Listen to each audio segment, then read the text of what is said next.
Hello and welcome back to Classical Solutions by Uplift Equine. Today we're going to be talking about preparation for the Canter Pirouette. I have a lovely slideshow for this. I do not have, however, video, so I apologize for that. My horse currently is 5.5 years old, and we've started a little bit of the preparation, but not enough to really significantly show you any kind of true preparation. You will find out later on in this video why age is a thing for this and how to make sure that your horse's body stays in one piece through this exercise. The Canter Pirouette is actually a very beneficial exercise for adult horses. I specify adult because of the formation of the pelvis, and we will go over that a little bit later, but it definitely gets the horse to sit back and carry itself on its hind end. It's a very extreme movement. So it's, in some opinions, it's even a little bit more extreme than piaffe, because the piaffe, the horse is not jumping, it is still on all fours, it has a moment of suspension, but with the Canter Pirouette, the horse is really sitting on its hind end quite a bit. All of its weight of itself and its rider is sitting on the hind end for a certain period of time when you do your first pirouette and sometimes double pirouette. Some horses could do a triple pirouette, but we won't really go into that. It really depends on the horse, and I would say wait until much older for that. So let's get into the slideshow. So the preparation for the Canter Pirouette. What is a Canter Pirouette for sure? A Canter Pirouette is a dressage exercise where a horse turns in a circle while cantering. With the forehand moving around the hindquarters, it is a significant milestone for riders and is considered an upper level movement. I would consider it more of a high school movement. You start seeing it in the way upper level FEI tests, so it is definitely a high collection. The horse turns 360 degrees, but can also be performed as a 270 degree or a 3/4 pirouette or a 180 degree, so a half pirouette. So the horse is turning 180. The horse turns on a small circle, so a very small circle, sometimes the size of a dinner plate, which is pretty significant for a horse that's the size that it is, with the inside hind leg acting as a pivot point. So the inside hind leg can either almost pivot, and I'm not saying it is a pivot because it's not completely pivoting. If the horse was completely pivoting, that leg that it's pivoting on would not rise, and you need a full 3-beat canter to be considered an actual Canter Pirouette. The outside hind leg travels in a larger circle around the inside hind leg. The horse bends its entire body and spine in the direction of travel. So, say with the haunches in or even the shoulder in, the horse is bent around its spine. Refer back to the fundamentals where I mention in bending and stelling, and in the turn on the forehand I will talk about bend and correct bend and how to tell if the horse is in correct bend. But the horse's shoulders move around its haunches, so in kind of a haunches in type of movement, and its pole remains its highest point. So since this is a high collective movement, the horse's pole will be its highest point, and the horse is very up and lifted. It is the most lifted the horse is going to be outside of airs above the ground. The horse's inside hind foot stays in the same footprint in each stride. So this is what happens when it is extremely advanced. So you have to start somewhere and you spiral into the horse lifting and placing its foot on the same spot. So the dinner plate idea, you can even see that in Grand Prix where they're not completely pivoting, but it's still accepted that is a small enough circle. It's not going to be a 10 movement, but it will be good enough to say that is actually a Canter Pirouette. While its foreleg crosses, so its foreleg will cross around. The horse should maintain a 3-beat rhythm, so a canter rhythm, with the inside hind leg touching the ground a fraction before the outside foreleg. However, some say that a 4-beat canter rhythm is more common in pirouettes. So what happens in the canter pirouette if the horse stays in collection but loses a little bit of impulsion is it goes into something like a school canter. A school canter is considered a 4-beat gait. It is different than a highly collected canter. So you can move into that if you're not careful, because the school canter is not an accepted gait for dressage tests in the sport. It is used in the classical method, but it is not in any of the tests. It has its uses, but in my opinion, it doesn't necessarily belong in the canter pirouette unless you're doing it on purpose. So you can do a school canter and a canter pirouette, and like I said, I can go over that later in classical solutions. Comment down below if you want me to go through the school gaits. Again, I probably won't be able to show you those for a number of years, as my horse is still 5.5 years old, and I do not want to go into a full canter school gait until he is past 8 years old. So we'll talk about that later. But the horse should stay within an actual 3-beat canter gait during the canter pirouette. And it should maintain the rhythm of the gait, and it should maintain the impulsion of the gait, so that at any moment during the turn, the horse can burst forth and continue to canter down a straight line. So when does the canter pirouette show up in the FEI tests? The canter pirouette shows up in training around the FEI Intermediate 1. So with level 4, you can see a walk pirouette, and you're kind of getting the horse into the idea of that. So a walk pirouette is different than turn on the haunches. The turn on the haunches is more of kind of a pivot, but the walk pirouette, you have to walk in kind of a much smaller circle, and you have to show correct bend with that one. And it shows up more regularly in subsequent tests. So Intermediate A, B, and 2, and then of course the Grand Prix, as all the dressage junkies know. This movement should not be started until at least 6 years old, and I would say that would be training the haunches in on the circle, on a large circle. So I would consider a large circle, say a 10-meter circle, because then you can do it in the center of a dressage arena with that room around it, so that your horse can actually like pivot around it, because the front end is going to be doing a larger circle. So I would say the hind end being on a 10-meter circle would be acceptable at the start as a young horse. This is due to the pelvic fusion that needs to be completed at around 6 years old, and it is the earliest that that happens and can go on until 8 years old. So the way the pelvis works is at full, the horse's pelvis is actually in 4 pieces and only connected by connective tissue and fascia and all of that. So it actually can very easily split into 4 pieces. As the horse gets older, around like 1.5, 2 years old-ish, it really depends on the horse, it will start fusing into 2. So you have the left side and the right side, and you have that knitting that happens directly on the bottom of the pelvis. So this is their, pubic bone. And then it comes around, the spine goes in the middle, and it's actually just not even touching. So the top of the pelvis is actually not even connected by bone. It's connected by fascia and connective tissue. So this connective tissue is what holds this whole thing in place with the spine going through it. Now, this part of the pelvis is not fused yet until between 6 and 8 years old. So if you're not careful and you put too much pressure on this young pelvis, and this happens quite a bit in racing, in racehorses, you'll have what's called a sprung pelvis, so that springs. So this tension right here just pops. And then you'll have a separation. So you'll start seeing what's called hunter's bump and roach back.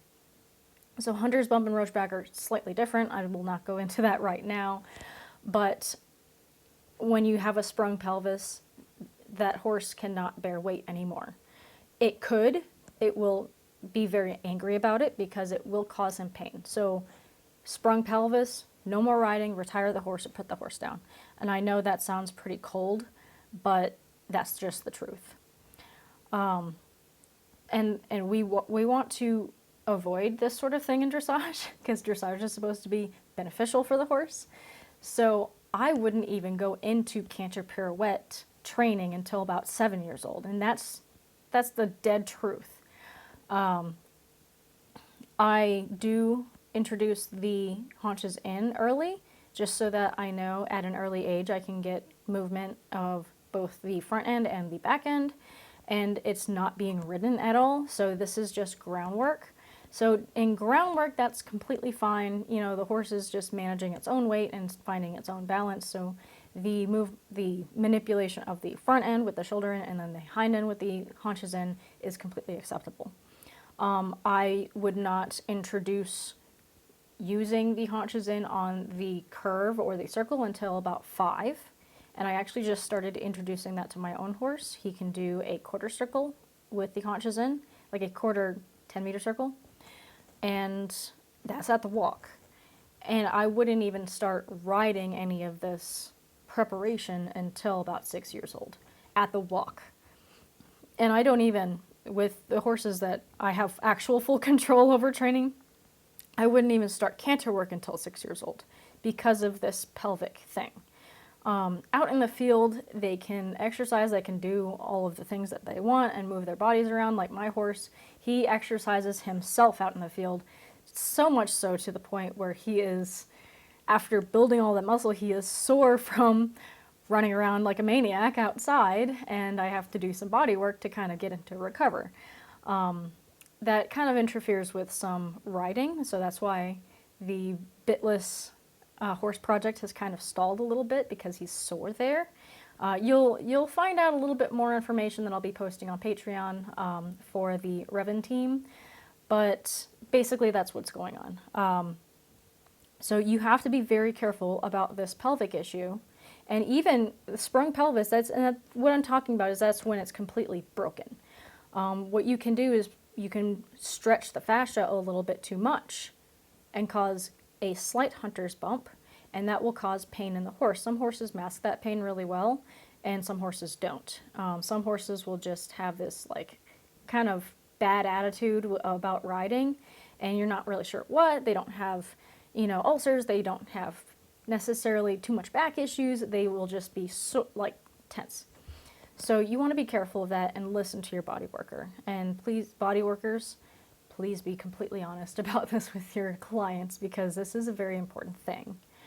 So moving on, how do I start training the canter pirouette? So assuming that your horse is between 6 and 8 years old, and I wouldn't even go into spiraling in more than a volt until 8 years old, just to protect the pelvis from the forces involved in this movement.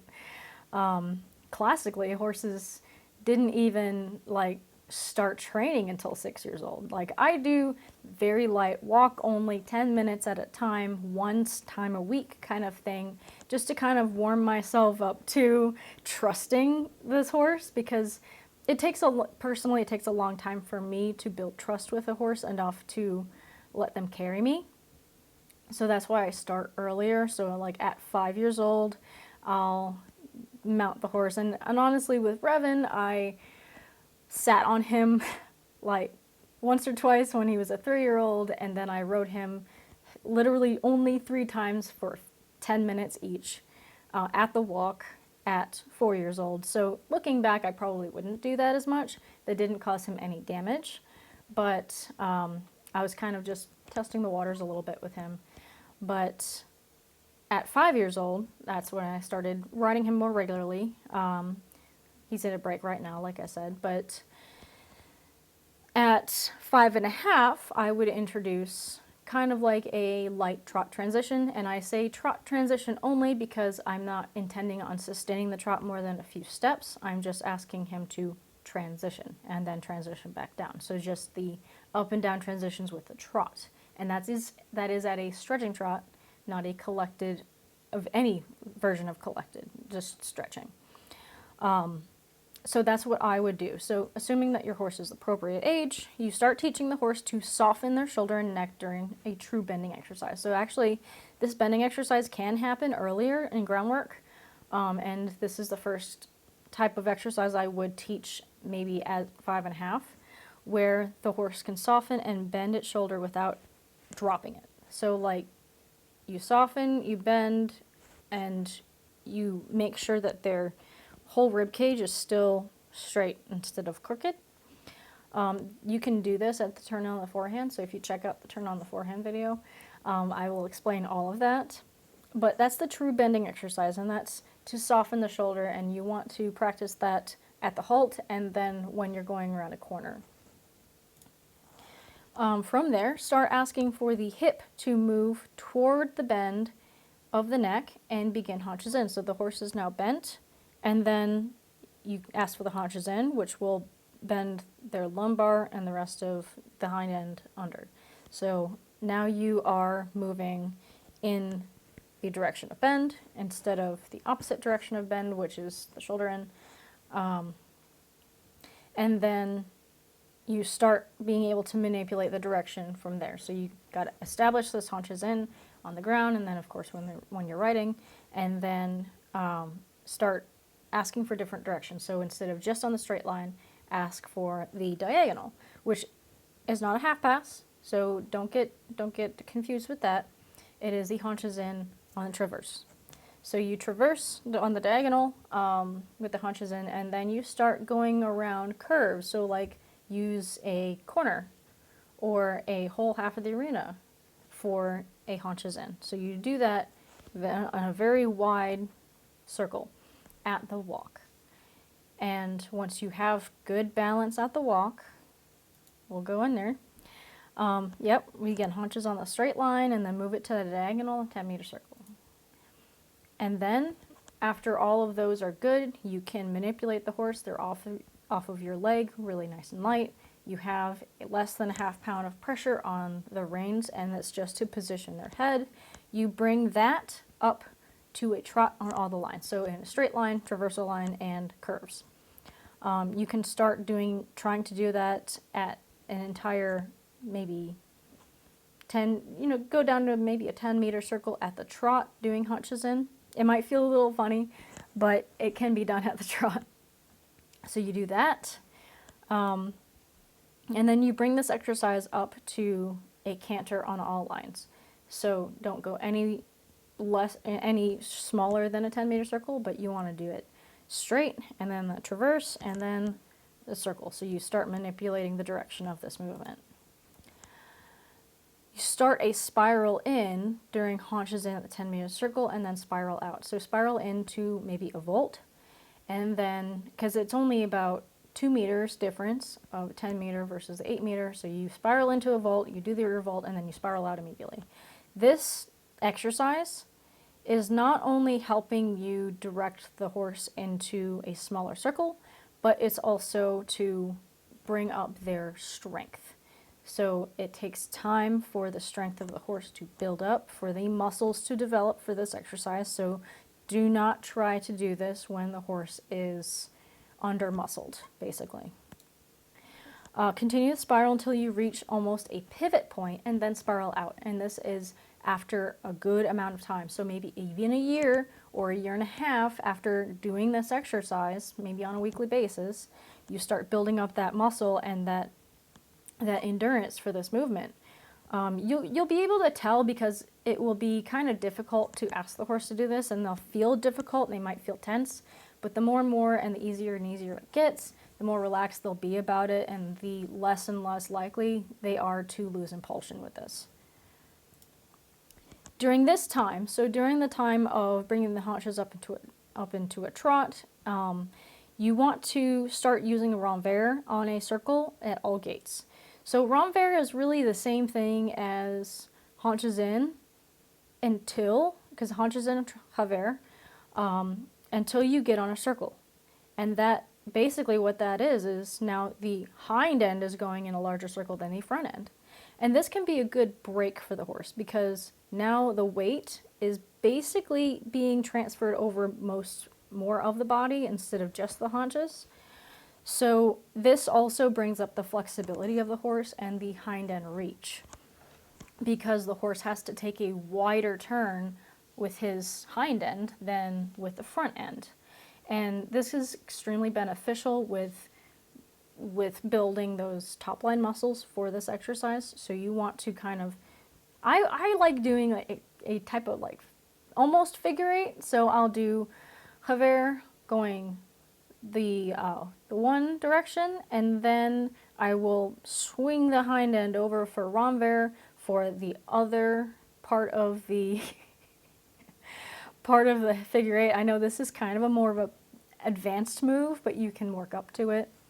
I am working on getting together a patterns and exercises book together so that you guys can enjoy all of the things that I use for all of these things, for all of this types of training.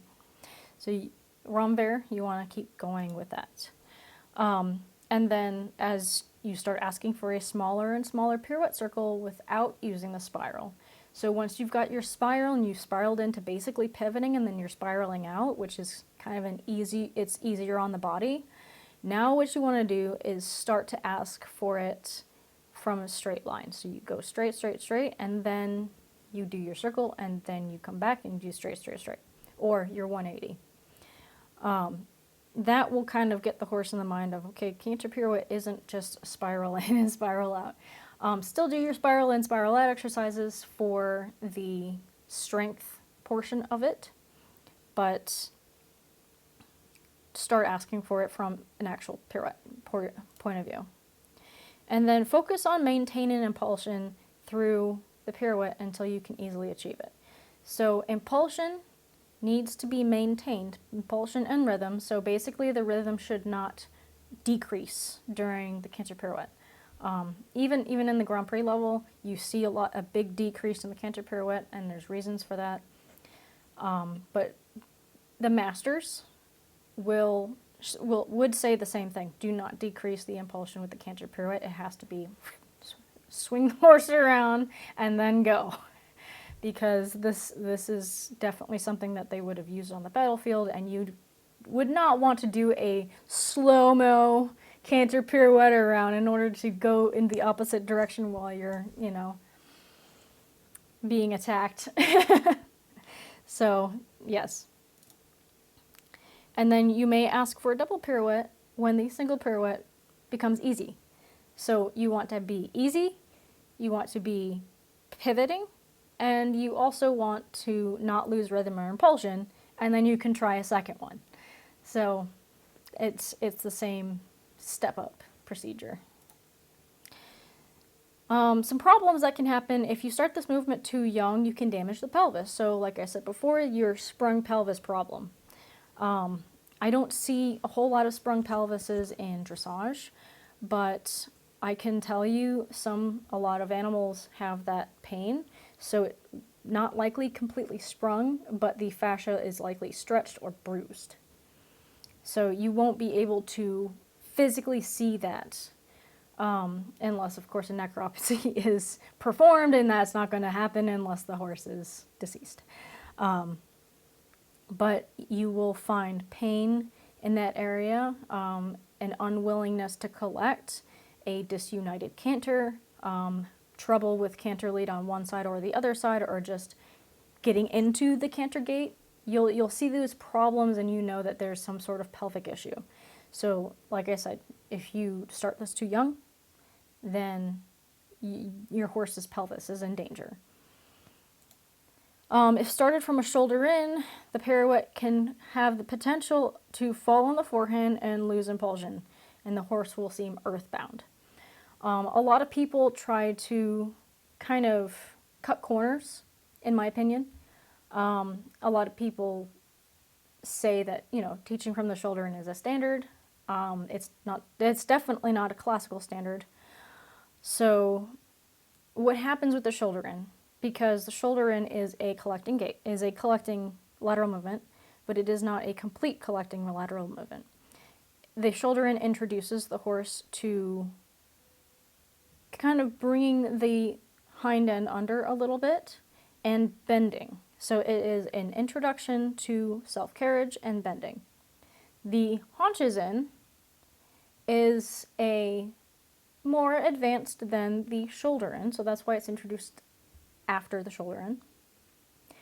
It gets the horse to carry more weight on the outside hind, so the bend and then the outside of that bend. So that outside hind, you're bringing more weight onto that. And you're building those internal muscles that lift the horse. So you do that, and then, but if you start from the shoulder in, you don't have that complete carriage because the horse is not using its outside hind to carry, it's using its inside fore and a little bit of the inside hind. So it's kind of the opposite-ish. I don't want to say it's the complete antithesis, but it is a little bit of a different thing. So if you do that with the shoulder in, so you are cantering forward, you do a little bit of shoulder fore, and then you do the shoulder in. So you basically kind of like half pass through the pirouette. The horse has not learned to sit completely on its hind end because it's not coming out from the haunches in. It's basically a half pass pirouette. And the horse will still be on all fours, but the horse will feel earthbound. It will definitely lose impulsion in the canter pirouette. So if you are having problems with impulsion in this exercise, then that might be your problem. If the horse is not strong enough to perform a full pirouette, they will also have the danger of developing a bunny hop, which is another sign of, it's kind of like a lameness sign, but it's a sign that the horse is compensating for a weakness or pain that is happening in its pelvis. And it's not only a fault, but it is in danger of permanent damage of the pelvic area. So that's kind of like your first warning sign that you've got some soft tissue issues before it starts causing skeletal problems. So if the horse starts bunny hopping through the canter pirouette, you know you need to take a big step back and do a bit more preparation and reevaluate the muscling on your horse's hind end, for sure. But that's it. That's the end of my little slideshow, and like I said, I apologize, I do not have any video to show you all of these things. When Revan gets up there, a lot of these videos will be redone anyway, but I did want to get you some information out for the preparation for the canter pirouette, because if any of you are struggling with the canter pirouette, I want to help, basically. If you are humble enough and brave enough to get through this entire video, I do appreciate that. So if you want to be more involved in Revan's journey, I have a limited number of Revan's team, so I think there's about 5 people that can be involved in that at most, because I am more involved with them. I would do monthly calls, individual calls, so this is not a group call, but this is an individual call. I do some updates, I do some business updates with those people, plus you get the exclusive to Revan's team only opportunities to see all of the different videos I've been putting together with his training specifically, and then you get to kind of follow along with Revan's journey of training. The monthly call, you can make it into just about anything. So you can make it into a training call. So you present a video to me, I will review your video, and then we'll review it together, kind of like an online lesson, which is basically an online lesson. You can create an online lesson out of it by using Pivo Meets, or if you just want to talk about some updates or things that are going on with the business or Revan, then we can make it into that. So if you want to be on Revan's team and have like a direct communication about all of these types of subjects, and you can ask me any questions with that, go to Patreon and check out the Revan's team Patreon level. But otherwise, I do appreciate you viewing this, and if you want to leave a comment or a like, I would definitely appreciate some feedback on this. And please be kind. because that's what I ask of everybody. If you're going to be anything in this world, be kind to each other and to horses. So I hope you have a wonderful day, and I will talk to you later.